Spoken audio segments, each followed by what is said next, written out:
తిని టేస్ట్ చేద్దాము.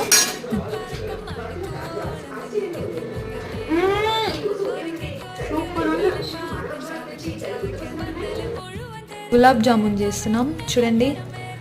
పౌడర్ వేసుకొని మిక్స్ చేసుకుంటున్నాం ఫస్ట్ వాటర్ వేసి. ఇది షుగర్ సిరప్ అన్నమాట. ఇలాచీ వేసి పెట్టుకున్నాము.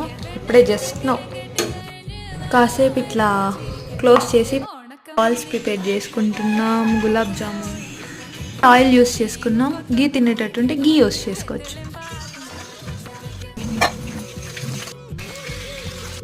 లో ఫ్లేమ్లోనే గోల్డెన్ బ్రౌన్ కలర్ రావాలి. వచ్చాక తీసి షుగర్ సిరప్లో డైరెక్ట్గా వేసేసుకోవచ్చు.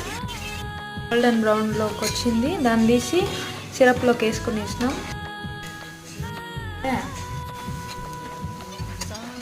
అట్లీస్ట్ ఒక హాఫ్ అన్ అవర్ అయినా ఈ సిరప్ అబ్జార్బ్ చేసుకోవాలి గులాబ్ జామున్స్లోకి.